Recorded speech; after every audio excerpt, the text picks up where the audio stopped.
I'm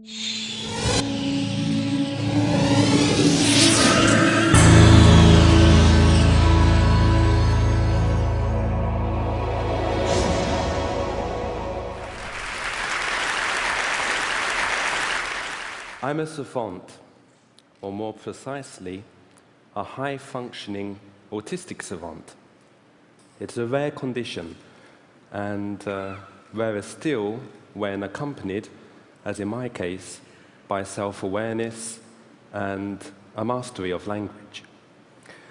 Very often when I meet someone and they learn this about me, there's a certain kind of awkwardness. I can see it in their eyes. They want to ask me something. And in the end, quite often, the urge is stronger than they are, and they blurt it out. If I give you my date of birth, can you tell me what day of the week I was born on? Or they mention cube roots, or ask me to recite a long number or a long text. I hope you'll forgive me if I don't perform a kind of one-man savant show for you today. I am going to talk instead about something far more interesting than dates of birth or cube roots, a little deeper and a lot closer to my mind and work. I want to talk to you briefly about perception. When he was writing the plays and the short stories that would make his name, Anton Chekhov kept a notebook in which he noted down his observations of the world around him, little details that other people seem to miss. Every time I read Chekhov and his unique vision of human life, I'm reminded of why I, too, became a writer. In my books, I explore the nature of perception and how different kinds of perceiving create different kinds of knowing and understanding. Here are 3 questions drawn from my work. Rather than try to figure them out, I'm going to ask you to consider for a moment the intuitions and the gut instincts that are going through your head and your heart as you look at them. For example, the calculation. Can you feel where on a number line the solution is likely to fall? Or look at the foreign word and the sounds. Can you get a sense of the range of meanings that it's pointing you towards? And in terms of the line of poetry, why does the poet use the word hare rather than rabbit? I'm asking you to do this because I believe that our personal perceptions, you see, are at the heart of how we acquire knowledge. Aesthetic judgments, rather than abstract reasoning, guide and shape the process by which we all come to know what we know. I'm an extreme example of this. My worlds of words and numbers blare with color, emotion, and personality.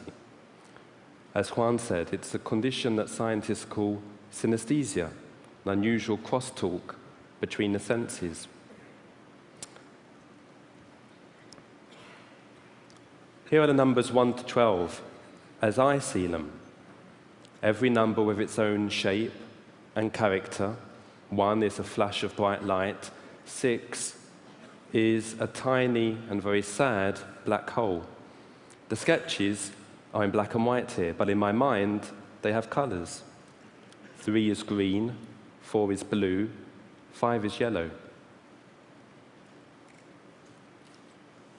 I paint as well, and here is one of my paintings. It's a multiplication of 2 prime numbers, 3-dimensional shapes, and the space they create in the middle creates a new shape, the answer to the sum. What about bigger numbers? Well, you can't get much bigger than pi, the mathematical constant. It's an infinite number, literally goes on forever. In this painting that I made of the first 20 decimals of pi, I take the colors and the emotions and the textures, and I pull them all together into a kind of rolling numerical landscape. But it's not only numbers that I see in colours. Words too, for me, have colours and emotions and textures. And this is an opening phrase from the novel Lolita. And Nabokov was himself synesthetic. And you can see here how my perception of the sound L helps the alliteration to jump right out. Another example, a little bit more mathematical, and I wonder if some of you will notice the construction of the sentence from The Great Gatsby. There is a procession of syllables. Wheat, 1. Prairies, 2. Lost Swede towns, 3. 1, 2, 3. And this effect is very pleasant on the mind, and it helps the sentence to feel right. Let's go back to the questions I posed you a moment ago.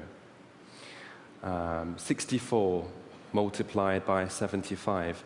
If some of you played chess, you'll know that 64 is a square number. And that's why chessboards 8 by 8 have 64 squares. So that gives us a form that we can picture, that we can perceive. What about 75? Well, if we think of 100 as being like a square, 75 would look like this.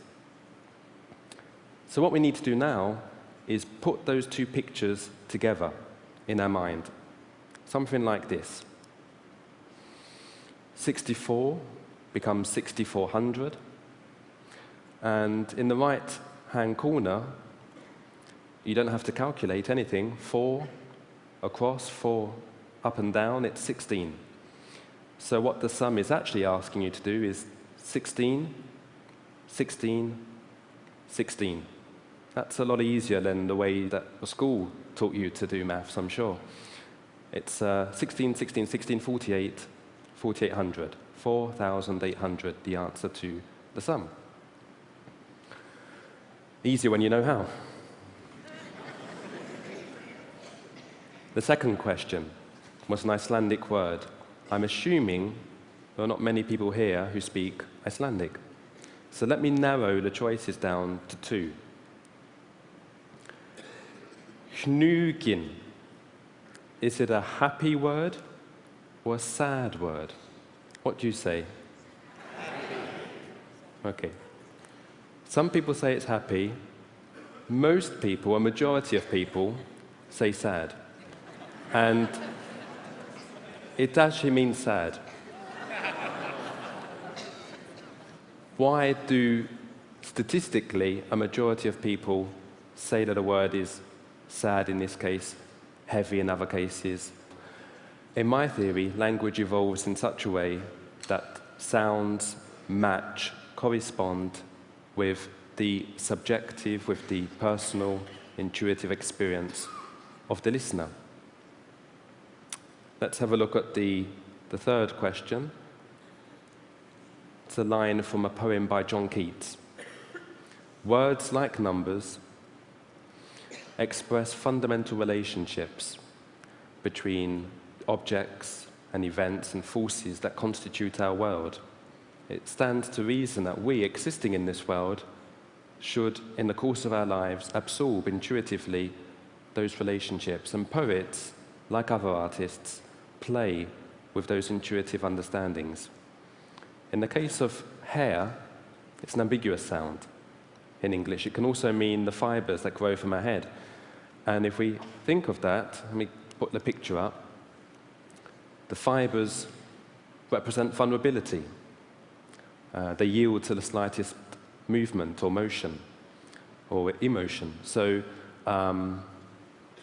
what you have is an atmosphere of vulnerability and tension. The hair itself, the animal, not a cat, not a dog, a hare. Why a hare? Because think of the picture, not the word, the picture. The overlong ears, the overlarge feet helps us to picture, to feel intuitively what it means to limp and to tremble. So in these few minutes, I hope I've been able to share a little bit of my vision of things and to show you that words can have colors and emotions, numbers, shapes and personalities. The world is richer, vaster than it too often seems to be. I hope that I've given you the desire to learn to see the world with new eyes. Thank you.